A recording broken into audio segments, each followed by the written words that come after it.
रही है।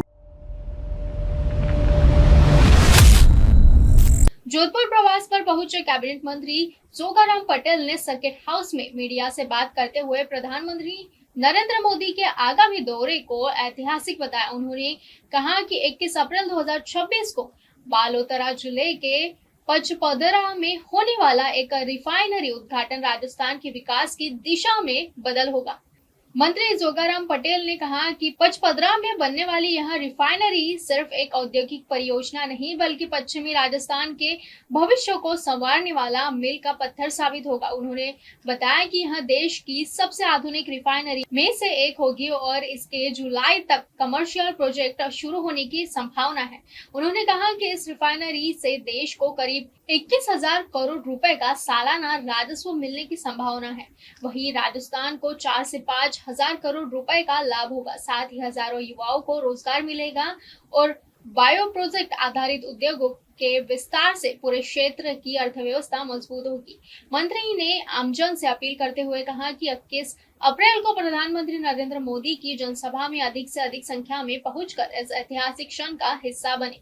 जोगाराम पटेल ने कहा कि सरकार जनता की सेवा के लिए प्रतिबद्ध है और बिना भेदभाव के हर समस्या के समाधान के लिए काम कर रही है। उन्होंने बताया कि क्षेत्र में सड़कों का बड़ा नेटवर्क, नए अस्पताल, कॉलेज, तहसील और पुलिस व्यवस्थाओं जैसी कई विकास कार्य तेज से चल रही है। महिला आरक्षण को लेकर पूछे गए सवाल पर मंत्री ने कहा कि यह नारी शक्ति को सशक्त बनाने की दिशा में बड़ा कदम है। उन्होंने कहा कि आने वाले चुनाव में महिलाओं को 33% आरक्षण मिलेगा और भविष्य में इसे बढ़ाकर 50% करने पर भी विचार किया जा सकता है। अरे शांत सब प्रधानमंत्री के दौरे को लेकर जो भी जनप्रतिनिधि हैं, संगठन के जिम्मेदार हैं, आप हैं, तमाम सभी लोग लगे कि ये ऐतिहासिक दौरा है और राजस्थान के इतिहास में एक नया अध्याय रचने जा रहा है। जब रिफाइनरी जो देश की सबसे महत्वपूर्ण रिफाइनरी लग जा रही है, किस तरह की तैयारी है, आप भी खुद कोशिश कर रहे हैं। आपकी मार्फत में सबसे पहले विश्व के सम्मानीय नेता और जिनकी कथनी और करने में कोई अंतर नहीं है और जो संकल्प लेते हैं उस संकल्प को पूरा करते हैं, ऐसे हमारे आदरणीय प्रधानमंत्री नरेंद्र मोदी जी के कर कमलों द्वारा आने वाली 21 अप्रैल 2026 को राजस्थान के बालोतरा जिले के पचपदरा में रिफाइनरी का उद्घाटन उनके कर कमलों द्वारा होना है।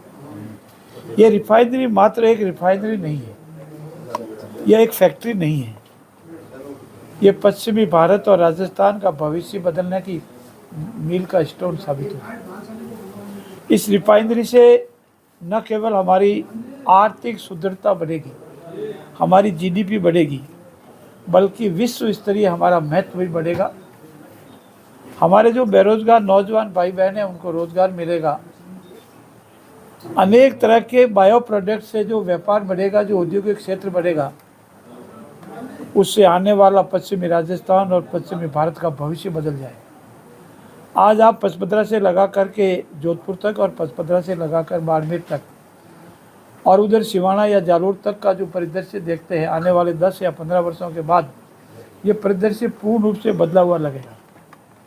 ये हमारी तीसरी रिफाइनरी है भारत में जो सर्वोत्तम आधुनिक टेक्निक से बनी है। इस रिफाइनरी का जुलाई में प्रोडक्शन, कॉमर्शियल प्रोडक्शन प्रारंभ होने की पूरी संभावना है और उसके बाद ऐसी संभावना व्यक्त की गई है। अर्थशास्त्री बता रहे हैं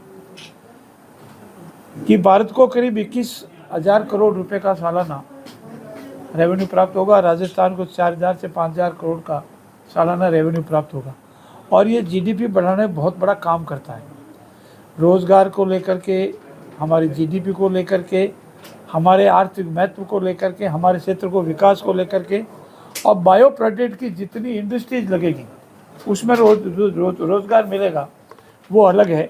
ऐसी स्थिति में हमारे यशस्वी मुख्यमंत्री आदरणीय भजनलाल जी ने इस हेतु जो बार बार प्रयास किए और इसको अंतिम चरण तक पहुंचाया है, उसके लिए भी उनका बहुत बहुत धन्यवाद व आभार। और मैं आप सब से, आपकी मार्फत सभी से आह्वान करता हूं कि आगामी 21 अप्रैल को जो ऐतिहासिक जनसभा आदरणीय नरेंद्र मोदी जी के सानिध्य में होने वाली है, उसमें आप सब बड़ी से बड़ी संख्या में, अधिक से अधिक संख्या में पधारें और इस जनसभा की, जन सैलाब की हिस्सा बने, शोभा बढ़ाएं, ऐसे मेरी आपकी मार्फत आम जन से विनती है। सर, आप नियमित रूप से चाहे सर्किट हाउस हो, लूनी विधानसभा क्षेत्र हो या अपना निवास हो, जन सुनवाई का कोई अवसर छोड़ते नहीं है। इसके पीछे क्या क्योंकि वो धर्म है या जो समस्या नियमित रूप से सामने ज़्यादा आ रही है? देखिए, समस्या का समाधान करेंगे तो समस्या आएगी, आनी भी चाहिए। समाधान नहीं करते हैं तो आदमी नहीं आता है। जहाँ इच्छा होती है वहाँ आदमी आता है, जहाँ सफलता मिलती है, जहाँ तमन्ना पूरी होती है वहाँ आदमी जाता है, भगवान के घर भी जाता है। हमें हमारे आदरणीय नरेंद्र मोदी जी ने जब पहली क्लास ली तब, और हमारे यशस्वी मुख्यमंत्री आदरणीय भजनलाल जी ने और हमारे देश और प्रदेश के नेतृत्व ने बताया कि हमको जो सेवा का अवसर दिया, जनता में हमें विश्वास किया, उस पर हमको खरा उतरना है। हम ये गारंटी नहीं ले सकते 100% हमारी समस्या का समाधान करें, लेकिन हम इस बात की गारंटी लेते हैं कि रात और दिन समस्या के समाधान में लगे रहेंगे। इसका निर्णय जनता और आप लोगों को करना है कि कितनी समस्या का समाधान हुआ या नहीं हुआ। लेकिन मैं आपको विश्वास से कह सकता हूँ कि हमारे पास बिना किसी राजनीति के भेदभाव, बिना किसी क्षेत्रवाद के जो भी जनता आती है, जो भी फरियादी आता है, यथा योग्य हम उसका समाधान करने का पूरा प्रयास करते हैं।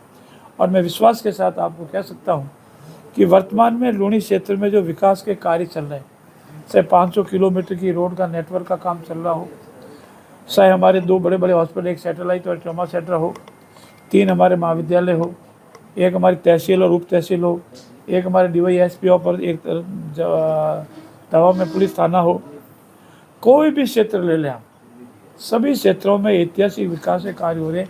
इसके लिए मैं जो 3 हमारे बजट आए, इन तीनों बजट की जो क्रियान्विति हो रही है, उसके लिए मैं यशस्वी प्रधानमंत्री के साथ साथ हमारे विकास पुरुष आदरणीय भजनलाल जी का भी बहुत बहुत आभार व्यक्त करता हूँ। वो नियमित रूप से बराबर हमें प्रेरित करते हैं, आदेशित करते हैं कि हम जिले में जावें, तहसील में जावें, गांव में जावें, हमारे बजट की क्रियान्विति फील्ड में हो रही है कि नहीं हो रही, उसकी पूरी मॉनिटरिंग करें, जनता की अपेक्षाओं पर खरे उतरें। पेयजल हो, बिजली हो, सड़क हो, स्कूल में अध्यापक हो, अस्पताल में स्टाफ हो, इसकी पूर्ति करने का पूरा प्रयास करें और हम इसमें पूरा प्रयास कर रहे हैं। ईश्वर साक्षी है कि इसमें किसी तरह की कोई कोताही नहीं करें। सर, अधिनियम आ रहा है, नारी शक्ति वंदन अधिनियम, इस अधिनियम को लेकर कांग्रेस कह रही है कि हमारे द्वारा जो है ये हमारे डेवलप किया हुआ, बीजेपी इसका श्रेय लेने जा रही है। आप क्या मानते हैं कि ये अधिनियम जो प्रधानमंत्री जी ला रहे हैं, कैसे और किस तरह से? देखिए, कल आपने आदरणीय प्रधानमंत्री नरेंद्र मोदी जी की पार्लियामेंट में दी गई स्पीच देखी हो, तो उन्होंने कहा है कि इस सब का श्रेय हमको जाएगा, मैं को नहीं।